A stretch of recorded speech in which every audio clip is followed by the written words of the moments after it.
They look like average shoppers, but they're not. It's every day, every hour that they're open, it's happening in this store. Look closely in any retail store, and you're bound to find them. Boosters.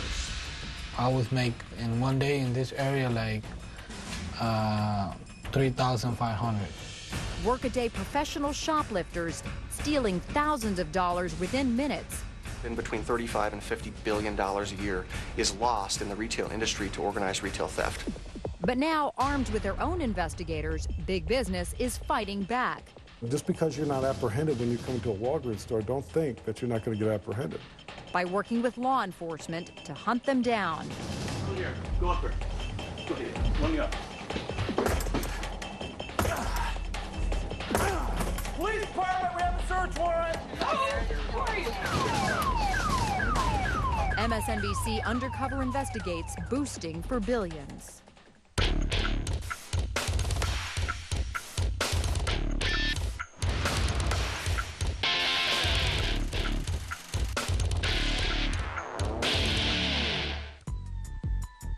Two men enter a grocery store not to shop, but to steal.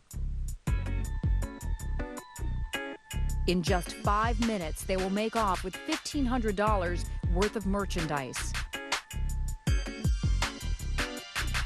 Today, scenes like these are playing out with ever greater frequency in stores all across the country. Here, a man is stuffing $500 worth of cologne down his trousers.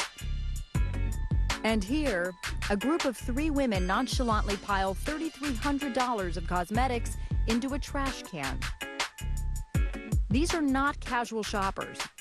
They're members of highly organized rings of thieves known as boosters. And they're walking away with billions of dollars in stolen merchandise every year. This merchandise here is merchandise that's been recovered. Jerry Biggs heads Walgreens' Organized Retail Crime Division. Jerry, how do you define the difference between boosting and shoplifting? Shoplifters are typically somebody who shoplifts for their own personal gain, for their own use. They're not stealing it to resell it on the internet. They're not stealing it to sell it on the street.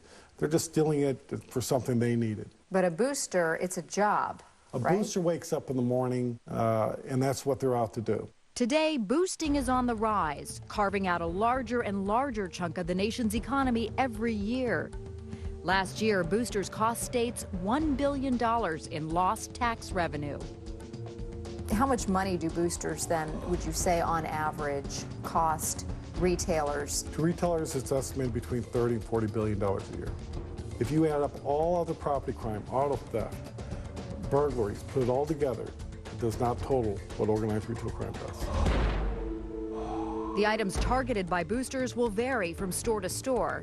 Here, at a big box retailer, a pair of thieves make off with 2 shopping carts full of electronics. Here, a crew of 3 stuff their shopping bags and head for the exit without paying.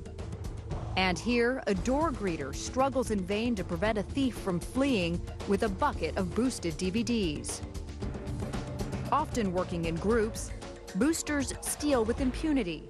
These women clear an entire shelf of baby formula before walking the grocery cart right out the exit. Another pair of boosters help themselves to 2 aisles of over-the-counter drugs before slipping past busy cashiers. Boosting has exploded over the last few years, and that's because organized criminals have discovered that shoplifting can be very lucrative without the risk involved in other crimes like drug dealing or burglary. Burglary is a felony in every state. Every state in the United States, if I go in your garage and take your bicycle, it's a felony offense. If I go to Walmart in Wisconsin and I take 5 bicycles, each for $100, it's a misdemeanor. From flea markets to mom and pop stores to mainstream auction sites, organized crime rings resell stolen goods to unsuspecting customers in search of a bargain. With no overhead, thieves bank billions. To understand how rings operate, Walgreens gave us unprecedented access to their highly experienced investigators. Just steps away from San Francisco's world-famous cable cars, tourists revel in the sights and sounds of Market Street, unaware that they are wandering along the front lines of Walgreens' battle against boosters. In this town, it's every day. It's every day, every hour that they're open, it's happening in this store. Steve Chase is Walgreens' lead investigator for loss prevention in Northern California. You can see some of the types of items that we've had to lock up. He gives us a tour of the retail chain's Market Street location. These are your over-the-counter pain relievers.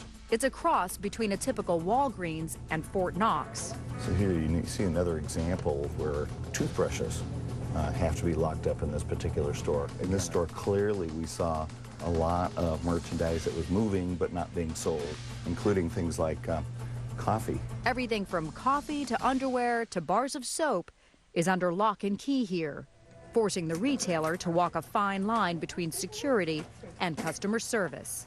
You know, Walgreens wants to have self-service stores where a customer can come and look at merchandise and free to pick up merchandise, read the package, and make decisions on what they want to buy. We were surprised to learn that the hottest items to boost are everyday necessities like Orange Fusion razors and Crest white strips. In the Oaklands, in the San Franciscos, and the San Jose's, we are fortifying these stores a little bit more, which is an inconvenience to our customers, and frankly, it's something that we as a company do not like having to do, but we know it's a necessity. And as if to punctuate the retailer's distress, the store manager stopped our interview to tell us that a man had just come in and was walking around the store, helping himself to handfuls of merchandise while we were recording just one aisle over. Basically what happened was the individual was at the front register, removing the reader glasses from the counter, placing them in the bag. So that individual got 2, 4, 6 of them. Individual came, grabbed one of these items, the shavers, and placed it under his arm. Walked around the store, didn't pay for the merchandise, exited the store, and now he's on the sidewalk. Our cameras carefully followed the man out the store, onto the street, where the booster waved and happily showed us his newly acquired consumer goods. Welcome to San Francisco. Thank you. Goodbye. We followed him and were shocked to watch just how quickly he was able to sell his stolen goods. As a Walgreens investigator gave us a tour of one of their high-crime stores, a man 2 aisles over helped himself to 6 pairs of reading glasses and a shaver. Our cameras followed the thief out of the store and onto the street, where we watched to see what he would do with the stolen merchandise. In a matter of 30 seconds, we watched and filmed as the booster made 2 transactions to 2 different men in exchange for cash.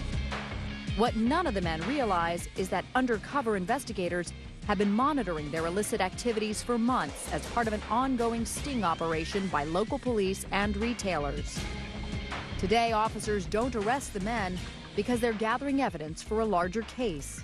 The boosters in San Francisco really tend to be homeless people, people that are abusing street drugs, kind of disadvantaged people.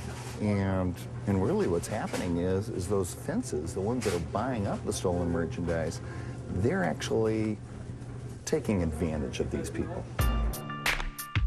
Investigators typically classify boosters into 3 categories based upon their methods of operation and the dollar amounts they steal. A level 1 booster is typically a person that is dependent on narcotics, where a level 2 is relatively about the same thing, but they have transportation. And then what's a level 3 booster typically? A level 3 booster is somebody who they'll travel out to a region. It'll be a team usually. They'll do 10 to 20,000 a day, and they are not necessarily supporting any kind of addiction. So they're typically working for somebody else. Right, they're working for a fence. And define fence for me. A fence is an individual who buys stolen goods, and we also define those in 3 levels. I mean, it sounds like a very elaborate operation. You know, it does, but it's really not that complicated, and that's why it's so successful. And police say it is the fences, the men and women who buy and sell stolen goods, that represent the biggest threat to retailers. We're down here on 5th and Market. I think we got one deal going down. Just steps away from the Walgreens, an undercover investigator who asked not to be filmed pointed out the numerous fences busy making deals out in the open. So a booster will walk up to the fence, open up the bag, show them what's in the bag,